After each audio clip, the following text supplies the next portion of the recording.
Hey guys, welcome to the Wired by Logic podcast. I'm joined here by my guest, Dr. Abani. He's an expert in the geosciences and mining field, and he's going to share a little bit more about what he's done throughout his career and how technology integrates with his field, geosciences and mining, etc. Can you give us a little bit introduction of how you got into that particular field, what interested you about that, and why you decided to take that career path? Thanks, Wes. Thanks for the invitation here. Like you said, I'm into geoscience. I'm a geoscientist working in the mining industry. So I entered into geoscience because I really liked the field because it's about earth sciences. Now, as I took more programs in the geoscience is a very vast subject. It's an interdisciplinary subject. Like it has physics, it has chemistry, it has mathematics, it has everything in it. So as I actually learned in my higher studies in master's level, I saw that geosciences also has a mathematics in it. So I loved it. I'm a mathematical geoscience also. So I do actually mathematical analysis of the geosciences, geoscientific data. I'll go a little more about that if you're interested. Then also I saw there are a part of geoscience, like, where we do natural resources. In the natural resources, let me clarify, the two types of natural resources the common people know. One is actually environmental sciences, like, forestry and, vegetation and those kind of things. Natural resources to me means oil and gas and minerals. I got interested into minerals. It's think mainly because where I come from. Originally, I come from the state of Odisha in India. Odisha is a mining. What I mean by that is mining is a major industry in that state. In the Okay. east, that's the east coast of India. And I have seen mining steel plants and chrome plants from my childhood. I think that is an obvious influence in my career choice. Yeah. And so when I became a geoscientist, I saw, okay, I can do geoscience where I have mathematics. I can also go. That's actually interesting thing happened actually in my, when I was doing higher studies, actually my second master's program from Indian School of Mines, Dhanbad in India. It's called ISM Dhanbad, very popular. And it's one of the best mining schools in that part of the world. And when I got there, I realized if I become a professional working in the mining geology, I will have direct impact on human life. I'll give you one example. Very recently, we had COVID. During COVID, mining industry was recognized as an essential industry. That means that industry never stopped. Right. And I could Never see that. stopped. And one other example I tell you, if you remember COVID time, there was 2 weeks time when international flights were open from United States and Canada to the rest of the world. And actually, I took a flight from here to Nigeria. Okay, so you know you could do that during COVID. That means the entire world knew that without mining, really life will be difficult. How? With if you didn't have mining, you didn't have steel, you didn't have copper, you didn't have aluminum, you didn't have all the elements that you need actually to provide the medical services to the sick people. People don't think about that. And think about also how directly it touches human life. War is a common war in everyone's mind. You cannot have a war without mining industry run efficiently. And more relevant to that, as well, if you hear these days, you talk about mining industry a lot. Why? Because we're realizing that there are certain elements that we definitely need for tools like this. And actually, the computer that you and me are using and the technology that you're using to transmit this energy. I mean, that you are actually in different part of the world. I'm different part of US. We're still talking. To do that, we need certain elements. All that you can have only if you have efficient mining industry. I realized that in the mining industry directly touches the human life. And that was my third and probably the most important influencing factor why I'm in the mining industry. I feel very proud irrespective of acknowledgement from the people. But I know that we touch a human life very very directly. That's interesting. When I was younger, my dad was an architect, and it was at the very beginning when You couldn't really go buy a computer, you had to build a computer, and so I would Yes, watch him build computers and then load MS-DOS and AutoCAD and all that stuff on there, and is late 80s and early yeah, 90s. late Yes, '80s, early. yes, yes, I've And seen that. that's when I was growing up, and I was very, very fascinated by it. I loved doing things that are hands-on, so I'd help him build the computers, and I got to where I was building my own computers. And then because that was kind of the beginning of AutoCAD, he would refer me to some of his other colleagues that were either engineers or other architects. Say, "Hey, if you want to start using AutoCAD, hire my son. He'll come build you a computer. He'll get it all loaded up for you, and then ongoing tech support if you need it and things like." Because they crashed the Interesting. computers, and computers were such garbage back then. I mean, they crash all the time. It was constantly rebooting. Yeah, I think you are reminding me when the DOS, because I can relate to what you said. My second master's degree was from a School of Mines, and I graduated in 1995. If you remember what happened in 1995, 97 came, 97 or 95 came during that time. I think they released in 93 or 94 sometimes. For 1995, it showed up in India because Indian School of Mines is a premier school. We had Windows. That's the first time we saw blue screen. Right before that, it was all DOS, and I actually tiled my second thesis in DOS 6.2. Yep, I That's remember it. that. Right, right, right. And related to mining industry, if you build a computer, think about all the equipment. In a computer has a case, right? The frame. I mean, it used to be all steel. Now it's aluminum and actually composite materials to some extent. All that you cannot get without mining. Right. And and the paints that you have on the computer, even the big computers, Mhm. that paint has certain elements and that has to come from mining. And those elements are very little. Like we don't actually mine in millions of tons. Sometimes we mine only kilograms because they're trace. You need those for making those paints either look better, stay better, perform better under the sun type of things. I mean, you think about it actually, Wes. Look, if after this recording, you will see surrounding you. Just don't even sitting in that chair. You see how many elements you cannot have without mining. Even the ceiling in the room, everything comes from that actually. And I'm glad that today people are realizing that's an industry that was for a long time didn't get the recognition it deserves. Yeah, I mean, everything in this room, Hmm. the ceiling grid is aluminum. There's material making up the ceiling tiles. The You think glass about the behind glass, the the aluminum for the frame around the window. I mean, everything. It's yeah, glass is made from silica, the silica sand. right. And also you have bunch of other trace element that goes into glass manufacturing. It's It's crazy. Yeah, it's a interesting. very, very critical, it's industries you don't necessarily think of, like, off the top of your head. Hmm. But yeah, mining is the cars, like all the electric cars, you gotta mine all those materials that go into the batteries and things like that, and sometimes those are only available in certain areas of the world, and so, yeah, it's a Here challenge is getting. let's talk about cars. You brought up cars. When I was growing up, I'm talking, my 1988 was my plan. So during around that time, I was growing up in India. You'd probably in this part of the world. Imagine those cars. If you look at 1980s Chevys, still on the road, they're still heavy cars. You don't get a good mileage.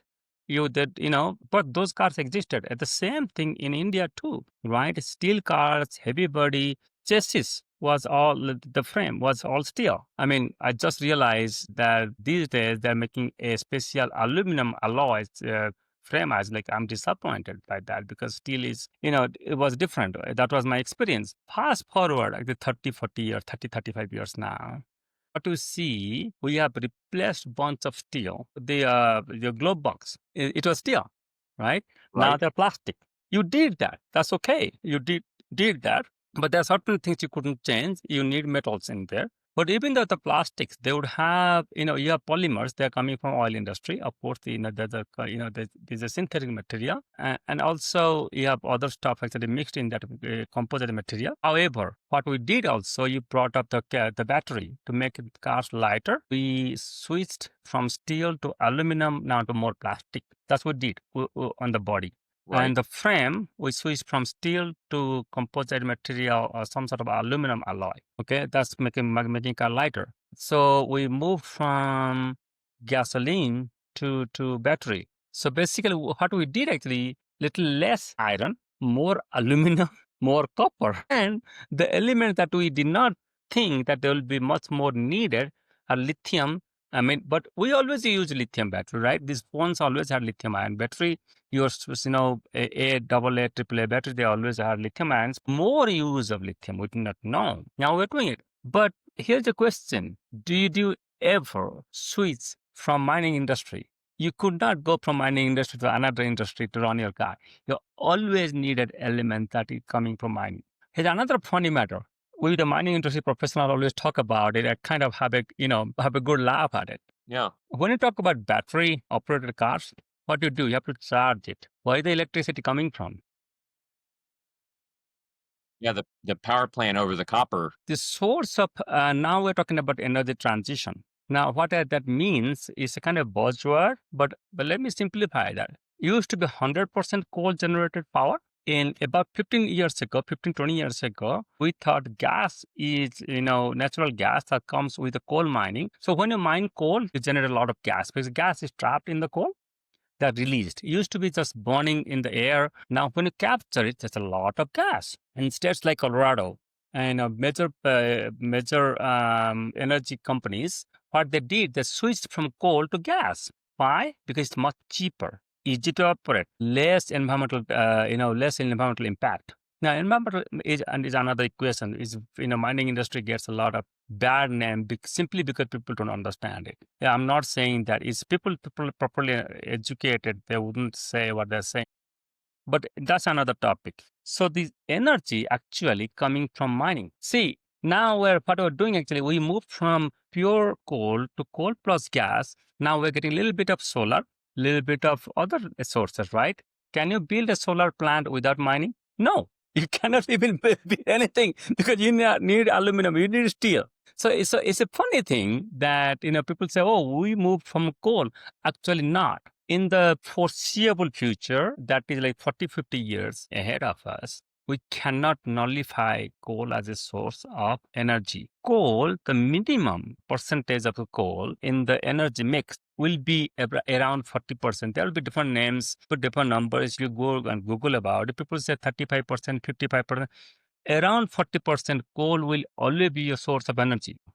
I'm bringing back the story. So you are charging your battery car and getting the electricity from your home or at the charging station. That electricity is coming from coal. That doesn't make sense. So that's what we the mining industry professional says, well, we just switched from one commodity to other. We never actually, people need to know more about, what mining industry really does. And this is what it is. You can live without it. We cannot. Yeah. The other thing that's interesting too, you talk about alternative forms of energy. Mm-hmm. So when we moved into our house, we got solar, and they said, well, how many panels do you want? I said, if I'm going to get solar, I want you to put as many panels as you can physically fit on that roof. Mm-hmm. I want to see just panels across the entire roof on all sides. So, okay, cool. We can do that. You get like 37, 38 panels on there. Okay, awesome. And it produces quite a bit of energy. I think it's like 13 kilowatt hours or something like that, max production. So that's pretty decent. Yeah, you can probably sell it, right? Yeah, but here's the problem with that. The problem is if you just have the panels, and nobody explained all this to me when we just got the panels. They will not explain in the beginning. Yeah, because you will come to realize. We have the panels and they're producing the energy. 9 times out of 10, they're producing in excess what the house uses because we're not there during the day. So in the peak hours, we're producing in excess of what the house needs. And so we're selling it back to the grid at a fraction of what we're then charged for that energy when we have to buy it back, right? So the real trick, and this goes back to all the stuff that has to be mined and batteries and all that stuff. The real trick is to get batteries, get like a Tesla Powerwall. So we have 2 Powerwalls. So the excess during the day is then going to charge the batteries. And then at night, we're able to use that excess power to draw on until it's drawn down to whatever predetermined percentage. And it auto flips back and forth as it needs it. If we produce, 10 kilowatt hours at any given point in time and the house is using 5, then the batteries are getting 5 charged. If the battery's 100% charged and the house is only using 5, then the extra 5 goes back to the grid. And then at night, whatever it needs, it draws from the batteries until the batteries are drawn down to whatever predetermined, and then it switches back to grid. That's really the ideal sweet spot, is because you're maximizing that power that you're producing and not just giving it back to the grid. Exactly. And making like a cent on the kilowatt hour. That's Right. I get it actually. Actually, the other side of the story, that's one of the reasons why I don't have solar panel on my roof. Because, if you look at it, I don't know how long you have them on your roof. The solar panels, if you talk to them technically, you can just Google them.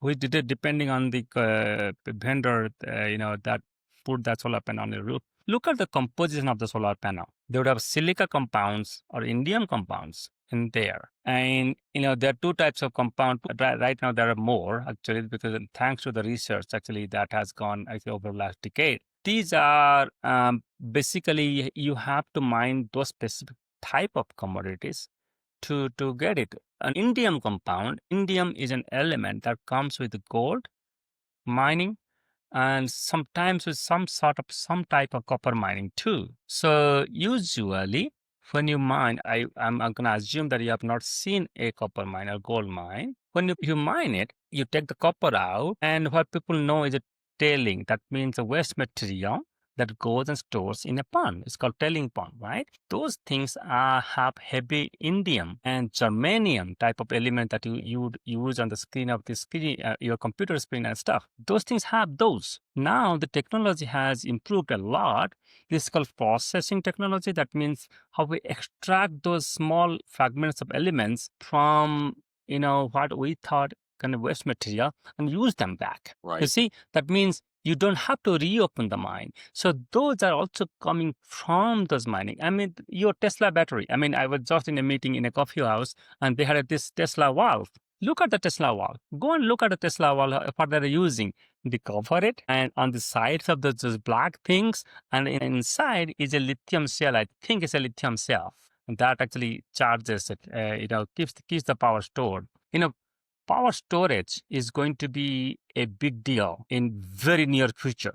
If you are on LinkedIn, you'll see that there are lots of startups, lots of big companies also funding them. A small startup, I saw bigger mining companies actually funding them. That is the reason behind it. Everyone wants to see, like in your perfect scenario, I'm going to actually, every house or every village, every town will be, that's just my own forecast. In the future, they will generate their own energy. Energy companies only manage the distribution. That's all they will do. Production of energy will be reducing. Their burden will be reducing. Here in Utah, our energy company is saying, they're promoting actually use your own energy. Basically, they will not be burdened with, getting the energy to you. Rather, they will manage the energy how you use it.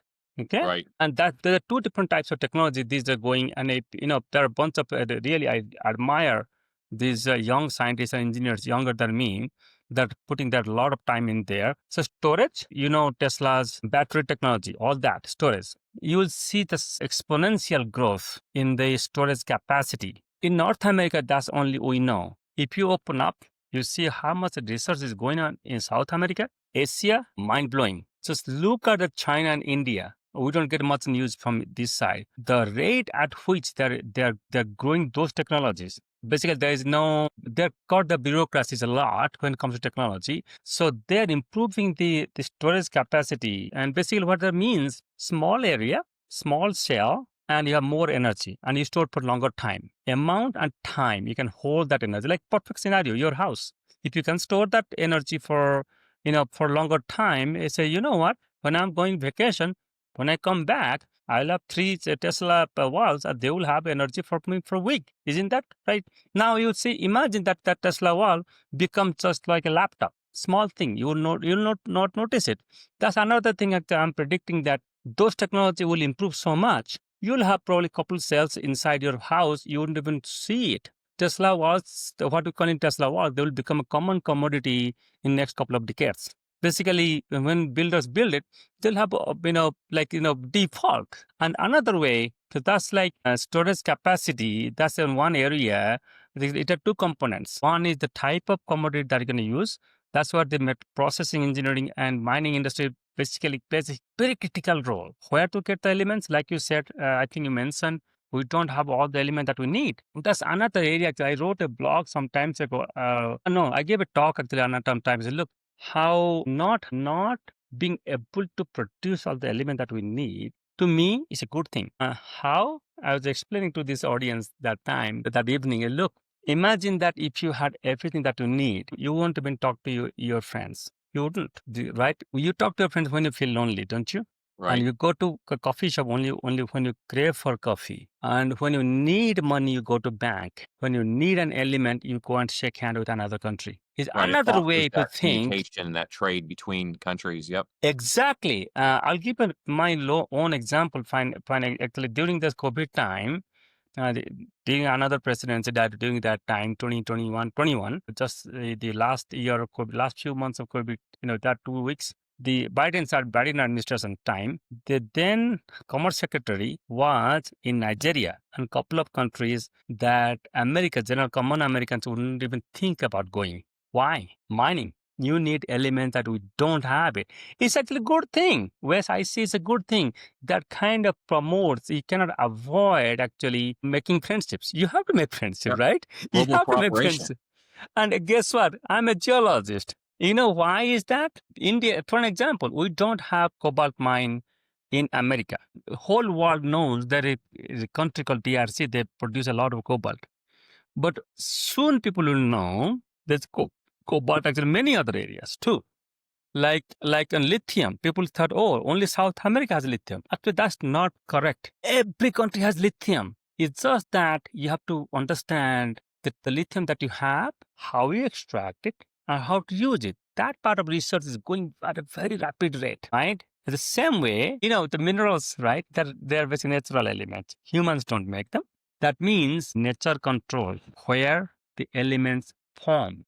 I'll give you one example. The copper metal that we extract from the type of rock is called granites. So granites, you'd use that, type of granites, if you have white color granites in your kitchen countertop type of thing. Those type of rocks, actually, you go to Arizona, you see those granites, actually, they have copper minerals. I'm Right. sitting in Salt Lake City. One of the largest copper mine in the world is right here, 6 miles from my place. Okay, granites, right? But Japan has a lot of granites, very similar granites actually. They have zero copper. What I'm trying to tell you is the geology that controls it, nature that controls it. So that's the fun I have with being a mining geologist, right? So these days I'm frequently going to North Africa simply because I had an opportunity to help the country Nigeria. Being an expert of World Bank, I got an opportunity 2017. I'll jump to it because I know Nigerian geology, but it's not very well known. If I can help them, why not? I will help them. So the way I work in the industry was like, okay, I have to work and I get money for that. I have to earn. But at the same time, also I have a service mentality. That means, if whatever I'm doing, I'm providing service to mankind or my generation or the future generation. That's the mentality I have. With that mentality, I went to Nigeria. Guess what? I'm one of the probably 2 or 3 people who know about Nigerian mining geology in the United States. So when it comes to North Africa, I get a lot of calls, right? What do you know? So I returned from Ghana, Burkina Faso. People will not go there. What wonderful countries they are. Really wonderful countries. Yes, I'm not kidding. I was walking some people's grounds, few meters below were gold. Few meters, I mean, just like 5, 6 feet below my feet were gold. Those grounds, what I'm saying there is, if that kind of ground was there here in US, we'll extract it like anything, like crazy. We'll get the gold out. Because I'm only 9 hours, 8 hours drive from Nevada. Nevada, it's known for gold mines, right? Right. Utah has some gold mines too, but small. But like Bingham Canyon Mine, which is 6 miles from my place, it produces gold, silver, and with copper. Okay, there are 2 other major elements that they produce too. So what I was saying is that we have already extracted a lot of materials, but that part of the world, in my own opinion, Western world never cared about it as of today. Now we are saying, okay, which part we really don't know. That means we really don't know how much resource they have. For the last 8 years, I'm seeing the North Africa getting a lot of investment opportunities there. Why? Because that ground, the elements there can help mankind today. See, what I'm saying that in the economically developed world, you take North America, part of South America, Australia, part of Asia. We only know India, Indonesia, very deep into mining. We know what we're doing. But that part of Africa, only couple of countries, they're good in mining, other untouched. That means resources, the ton of resources. And 8 years ago, 2017, when I went there, you talk about investment in Nigeria. Not even 10 years, 8 years ago, people laughed at me. Today, American people calling me, hey, Abani, how we can help us to get there. That's how what had changed. That's why I said, I have fun with it. That the mind discipline actually helps the man can. I take a lot of pride in that. I'm sorry, I'm passionate about what I do. So, I love it, actually, what I do. So, you That's allow me, important. I can talk a lot about that. Yeah, I mean, you don't want to be in an industry that despise or that's not in some degree fun or enjoyable on a Mm, daily basis. Like I was telling you earlier about technology, I enjoy what I do. I don't wake up mm, in the morning and go, "Oh, I got to go to work and deal." And sometimes technology can be frustrating, but mm. in the end of the day, it's But you what I enjoy it. love. So it's But you important to enjoy me. it, right? You're doing it, right? What in terms of like we were talking about kind of like cobalt and energy storage and lithium and all that kind of stuff. I haven't read it too much about it, but I know there's some newer graphene technologies. What all is involved in how that works? I don't What know if that's technology you said? graphene. Okay, I see. Okay, I'm not an expert in actually. Is graphene is basically what a kind of carbon technology. I'm sorry, I'm not an expert in it. But what I Sure. can tell you, what I can tell you, um, those type of technologies actually will keep the instead of coal industry, what you will hear probably in a coming decade, not like 20 years. I'm saying this decade. From today 10 years from by 2035. Coal industry will not be known as just coal industry. It will be known as carbon industry. Why? Because, we used coal for two reasons. One is actually just for energy production, right? Right. And another actually steel production. That's the prior majority of the coal was used. But now with the graphene technology and other stuff going on, there are a lot of research going on. There actually carbon has certain states in elemental states. In certain state, they have if you look at, I'm going a little bit scientific here. A little bit actually their crystal structure as such that you can use only small fraction of that in battery technology. You can use some fraction of that actually, you're talking about the graphene. You can use some fraction of that actually in composite materials. So that part of research will continue to grow. Actually, sorry, I don't have a lot of knowledge about that part of technology we're talking about. And that all makes sense. It's all very fascinating to me how all that works. Yeah.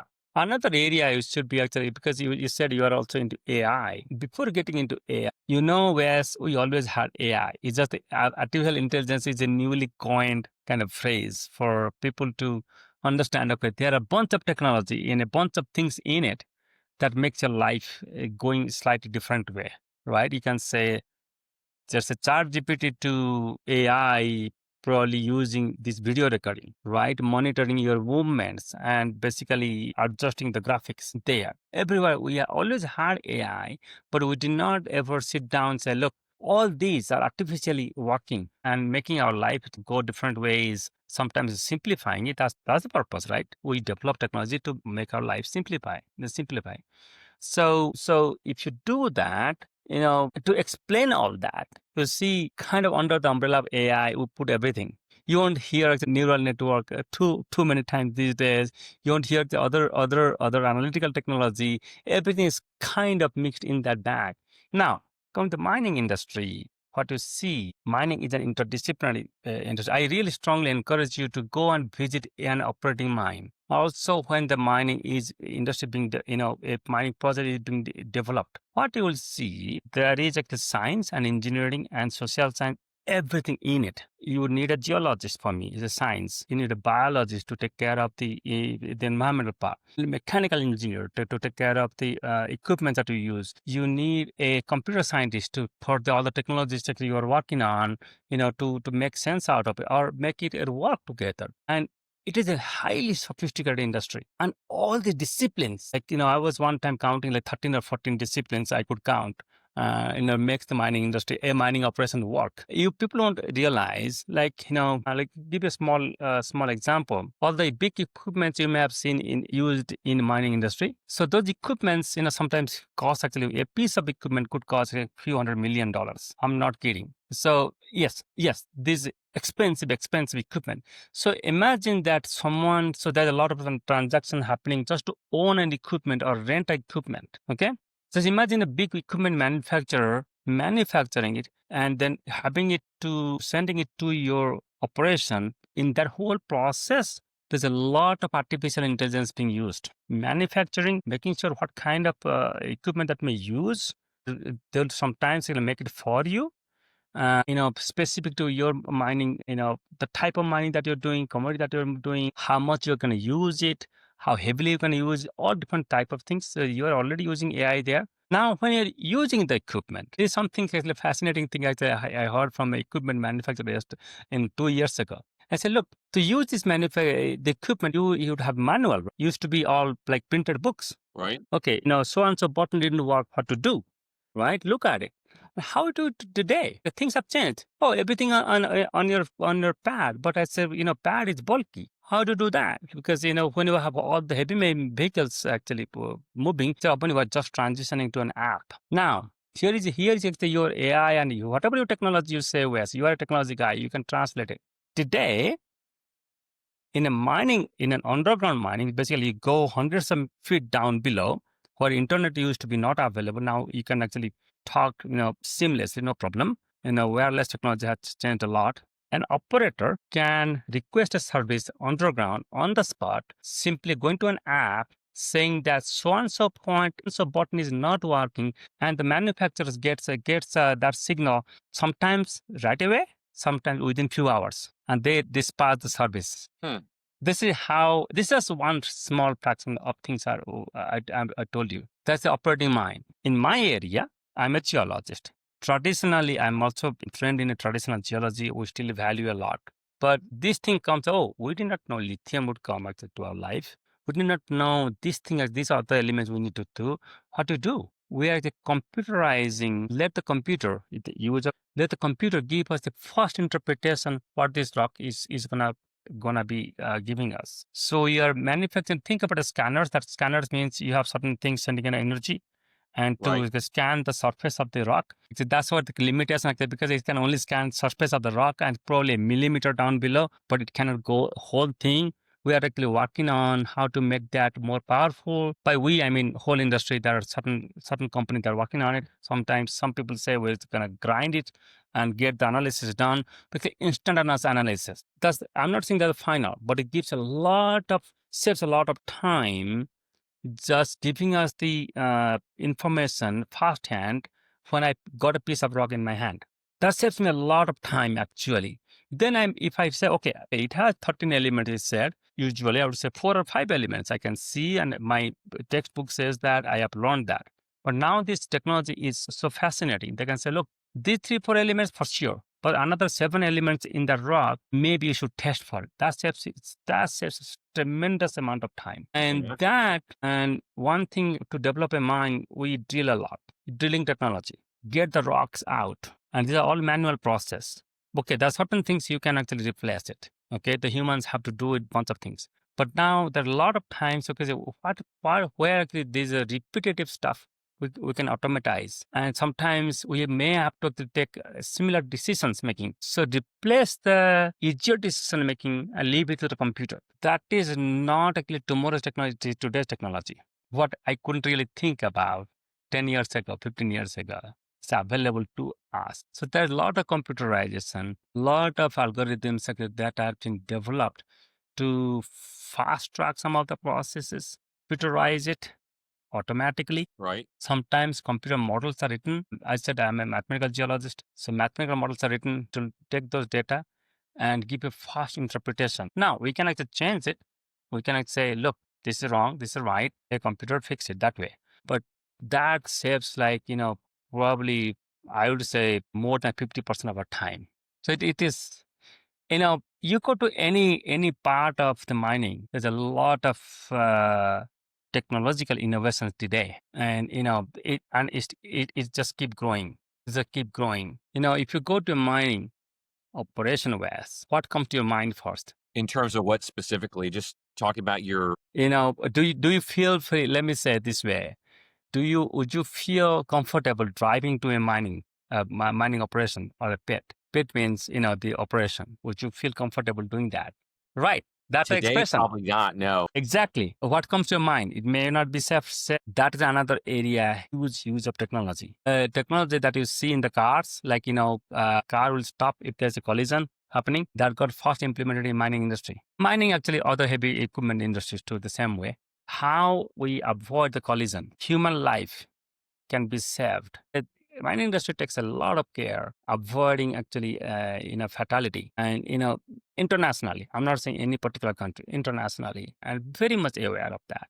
Not only that, actually, talking about safety, highly sophisticated. I'm not a safety professional. There are certified safety professionals. They work on that, use this technology actually lessen the probability of accident and improve even human health conditions so that you will be less prone to accident. One of the technologies I saw the other day, you may have seen people use hard hats, right? Right. Hard hats are wired now. They'll tell you if you're feeling sleepy. That's interesting. Yes, that interacts with the vehicle, and vehicle is slow down, and probably your manager will know you are feeling sleepy. Don't think about penalizing that guy. No, it's a safety concern. Hey, you need to actually park the vehicle and go and take rest. Yeah. You're feeling irritated because you didn't have a good coffee, you had a family issue, whatever that is, it will tell you. You're talking Interesting. about, yes, medical technology. These are medical, mechanical engineering type of thing. What do you call bioengineering, biomedical type? What do you call it? Kind of an engineering in the medical science. It's not tomorrow's technology; it's today's technology today. So Yeah, it's that's just, I really fascinating. welcome you come to your mining operation and have a look. Anything you can do to help, reduce potential fatalities. I know there was some kind of, I don't follow the news that closely, but I remember there was some kind of accident a while back in South America. There was a couple miners that died. I don't know what kind of That mine it was was. a telling failure, telling dam failure. Like I talked in the beginning that the waste materials comes as a slurry. You understand what slurry means? With water, right? The water and sand you mix it up, that Hmm. becomes a slurry. So when you put that in a pond, that means a small dam, like your water reservoir in a community. You put that and you put too much, it's gonna keep the pressure on the walls, it break another time. So in that accident happened, actually, there are a couple accidents happened in Canada, because in Canada it made a lot of news, and just is just unfortunate that I think few weeks after it happened in Brazil. So a lot of people died. It was devastating. It's all recorded in the videos and stuff. But yes, because of that, mining industry in the world, after this recording, you can Google it actually on the tailings in America, in Canada, in every big country where the mining is a major industry. But some sort of task force, some to prevent that accident to happen. I will guarantee you that next 10 years, you won't see many tailing dam failures. This industry takes care of it. Well, we Yeah. had a failure, we will take care of it. You can't believe that's a big mining company where that South American thing that you referred to. I know the court cases. I cannot talk in this podcast here. So they at a very high level, and actually even to federal government, make sure that it's not the punishment thing. We learned a lesson. Yes, some people will be punished. That's a different thing. But we learned a lesson how to make these structures, which is a civil engineering structure actually. You see, Right. I said it's a multidisciplinary, right? How to improve on that. And there's a lot of research. All of a sudden, within 2 years, we get so many research going on whole world. We have a big committee here in America, similar things in South Africa, Australia, and they collaborate. I said that mining industry helps to collaborate. This is another thing. And yes, you cannot do it today, without using some sort of smart technology. Yeah. Yes. I mean, other than the one like you're talking about down in South America, I can't think of any recent mining No, disasters that I've even heard about. And that's you wouldn't. fantastic. You Safety wouldn't. is very important. Used to be when coal used to be a, kind of a mining. People know that when people thought about mining, they thought of coal. What happened in the old days, like in 1960s and stuff, the coal mining was different. Now technology has changed so much. We don't do that kind of thing. So bunch of people who call themselves as environmental, stewards or kind of pioneers, I asked them to educate themselves. Things have changed a lot. Yes, Every industry was doing something wrong. Like in agriculture industry, for an example, we always take example of agriculture industry, how much damage it's doing to the land every year because Right. of use of the chemicals. So you see the countries like India and another countries, some Asian countries, they're saying no more fertilizers. Fertilizer using is going to be expensive because they're trying to recover the soil. You look at the mining, it's like 4%, I think, of the total land compared to agriculture that is disturbed because you have to disturb it. There's no way. You have to disturb to get something, you have to disturb it. But they also reclaim it. You said it right, but you may have heard actually about 15 years ago there was a disaster in coal mining in east side of US. That was it, and the coal mining is not happening there anymore. Interesting. Not much fatality you will hear actually in the mining industry these days. And the industry itself has actually grown a lot in that aspect. It's good. Well, besides like advancements in safety and things like that, those are Mhm. things that you guys are always working on, obviously, and you want to constantly improve that. What other technologies would you like to see or that you foresee coming up in the next, say, 5 years? More what I would see in the process technology and geosciences, mining, the three main areas in the mining operation you would see. Like people like myself, you won't see them in action, like too many times in the operation. There are only few areas, but we show up when finding the ore body, finding the where the mining is going to be. Okay, it Right. takes about 8 to 10 years, depending on the size of the mine, size of the operation is going to be. That time geoscientists actually work a lot. Okay, so that's one area will have a lot of improvements coming over time, and process technology will improve a lot over time too. And process technology and geoscience and the other areas mining, that is basically operation. Basically, you see the machines digging it, loading it, conveyor belt, transporting this. All that is, I say, like kind of extraction, right? That Right. technology, that part of engineering is always improving. But in my own assessment, they're ahead of process technology and geosciences. Processing means when you take a piece of rock, how to extract the metal that you need or you want from that rock. Right. That is process technology. Digging is basically mining engineering, okay? And geoscience is basically predict it. So looking at where the rock is, how to find it. You need lithium. Do we have lithium in here? Type of thing. So that these two process technology has to improve, and it is improving at a very rapid rate. Two areas in process technology will improve. I'm pretty sure it will. How to make use of common materials like a piece of rock, like say, wherever you live, that can provide the element that you need. That means, let's say, something that you need at 0.5 milligrams per ton of material that you have, whatever that element may be. Today, you can only use that element if it is like 10 grams per ton. But now we don't know how to use it at 0.5 grams per ton or 5.5 milligrams per ton. That small quantity that you have. Process technology has to improve, and it is improving in a way that you can extract that commodity and leave the rock as it is. So you don't actually do a lot of destruction to the rock. After you extract the elements, That's just leave it like fascinating. that. It is happening in a rapid way in copper extraction. You won't see the copper being mined. I mean, you'll see some, but there's some happening actually. Is we call in situ leaching. That means in situ means where it is today. It is intact. You intact, the rock is there, but you take the copper out, the rock is still there. That's crazy. Yes, Interesting. but Okay. but that's actually it is happening. Bigger mining companies have invested a lot of money, and the smaller mining companies actually they're using it because they don't have resource to do the research and technology. In the geoscience area, in my area, there's a multiple areas, multiple sub areas. There are going to be improvements. I'm hoping this is going to happen. One is a characterizing the rock. Basically, always a challenge to us.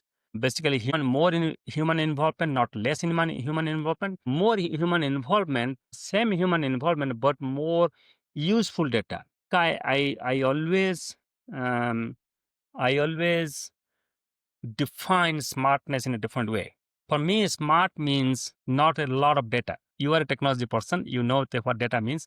When a lot of data is garbage.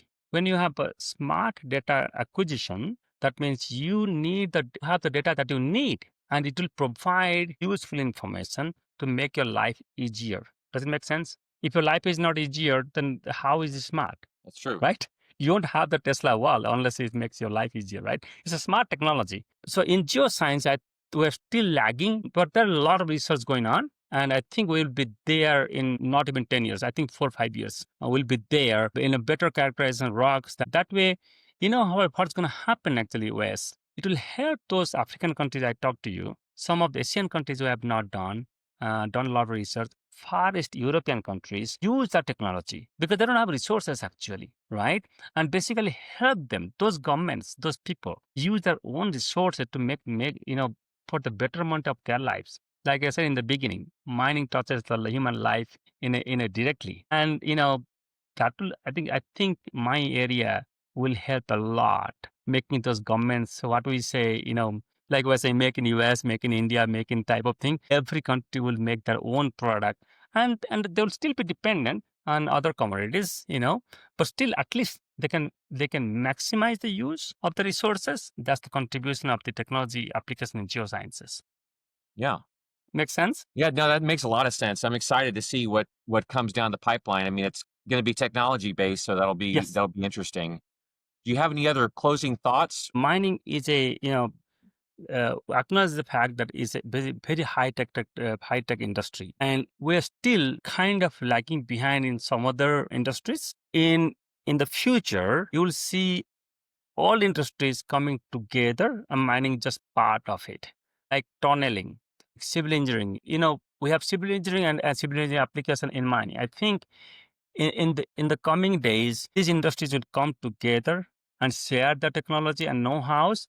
How we all will get a benefit from each other, Right. and that will actually in the benefit of entire mankind in the world, not Africa, not America, whole mankind. It will improve human life in a big way. That's what we should all be striving for is improving life across the board for everyone. Exactly. So, well, I really appreciate your time today, and it was very interesting. I knew very little about mining and geology and rocks and things like that before we started our conversation, and I know a lot more now. So, I appreciate Thank you you, sharing Wes. your knowledge today, and thank you for taking your time to meet with me and go through this podcast and share your vast wealth of knowledge over you said 25 plus years in the industry. Yes. It's amazing. That's amazing. Thank you, Wes. I really appreciate you having me here. Have a Yes, good sir. day. Well, maybe a couple years down the road, we can circle back on this conversation. You can tell me all the great things that have been added in You can probably technology. ask me more questions too, because that time you will know a lot more. Yes, sir. Yes, Yeah, sir. okay. Thank you then. Bye Thank you bye. very much.